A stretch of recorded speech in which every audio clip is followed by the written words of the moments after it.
Good morning, friends. I have just come back from my morning walk, and I must say there was a slight chill in the air. There was a slight chill in the air, but I am feeling very, very warm. Pretty warm with all the love that you've showered on this book of mine, Runcible Spoons and Pea Green Boats. And this book is very close to my heart. The name of the book, Runcible Spoons and Pea Green Boats, is a line from that famous poem of Edward Lear, which all of us must have read in school, The Owl and the Pussycat. And my dad was very, very fond of reciting this poem. He would strum an imaginary guitar and he would just sing it. The owl and the pussycat went to sea in a beautiful pea green boat. They took some honey and plenty of money, all wrapped in a 5 pound note. So I just remembered my papa singing it. And in fact, this memory chunk is etched in memory always. It's always there. So when I was compiling my poems, this title came on tiptoe and superimposed itself on the manuscript. So, Runcible Spoons and Pea Green Boats, my father's last letter to me, and other poems. And it has been beautifully published by Authors Press. Thank you, Sudarshan Sheriji, for this wonderful book. And there are, on the fringes, there are slivers of my papa's handwriting from his last letter to me, which I have preserved. So, Dr. Bakaya, and the address is of Jaipur University campus. So, this is a book very, very close to the heart.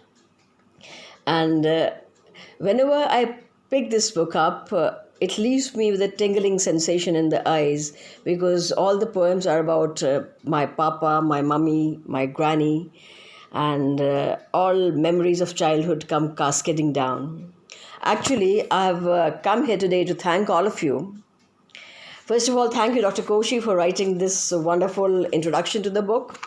It has indeed embellished the book. Thanks, Sudarshan Cherry and Authors Press. You have once again done a wonderful job with the book. Thanks, friends, and also some foes. I call them foes because they're always fighting with me. They are my friends too, for reading the book, reviewing the book, and they have some pretty good things to say about the book, and I'm really very touched. And in fact, I was really touched by the fact that total strangers called me. They messaged me saying that they had bought the book. They were very fascinated by the cover. They were very fascinated by the title. And they loved the book. And they said that there were two poems which touched them very much. And the two poems that they mentioned were He Was Still There and The Temple Waits. The one is about my dad and the other is about my mom. So allow me to recite these two poems from the book, Runcible Spoons and Pea Green Boats. And thank you, friends, once again for buying and reviewing the book. And I was totally overwhelmed by the response to this book. I had not expected such a tremendous response. Thank you once again. And so the first poem is And the Temple Waits.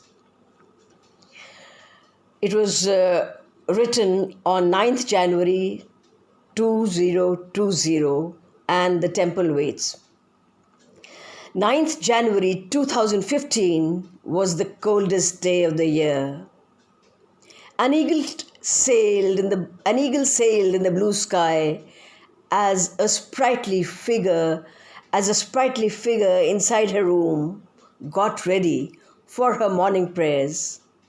Her tiny temple waited. Her tiny temple waited. A spiffy sun peeped through the window and smiled a sunny smile. She tightened her shawl around her fragile frame and smiled too. She always did. Yes, she always did.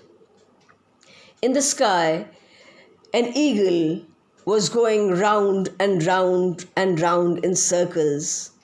On the sun-spangled earth, in the flower beds in the lawn, petunias, marigolds, zinnias, chrysanthemums, and tiny pink blossoms bloomed airily.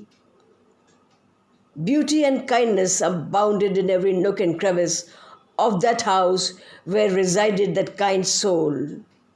She tightened her shawl around herself, lay down on the bed and smiled. She always did. She always did. The temple waited. It waited. It waited perpetually. It has been waiting for the past 5 years now for that prayer that never came. That cold morning, my mother became a prayer that refuses to leave my lips. But that cold day, she still smiled in her sleep, a warm smile like she always did. So this poem was about my mother. And the second poem is about my dad, who was always there. But one day he was not. So it's here. He was still there. Clutching tightly to Dad's hand as we walked to the bus stand on that first day to school, and then sitting in the bus with a lump in my throat, face pressed against the window pane, I looked back and he was still there.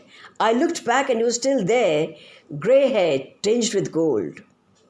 No, my dad is not old.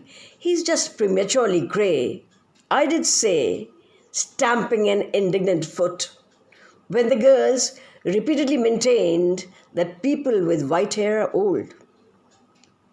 Ah, how it pained, and to Dad I complained. I feel bad, Papa. I feel bad when they call you old. I feel bad when they call you old, Dad. How can you be old? Oh, come on, child, don't be riled. Age is just a number. Pedal away, I'm here. He said, giving a push to my bicycle, patiently teaching me how to ride one. I looked back and he was there. Yes, he was there.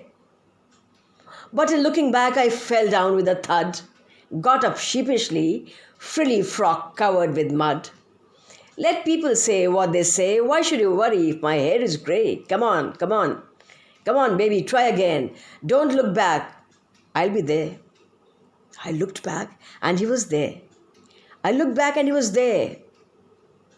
Then one day, when I needed him so, I looked back, but he was not there. What remained was just a ripple of his happy guffaw, a muffled sound of his baritone, long turned cold, and a memory of grey hair tinged with gold, before he could really grow old. Thank you so much for listening to me, and thank you so much, friends, once again, for showering all your love on this book, a book which is very, very close to my heart. Thank you so much, friends.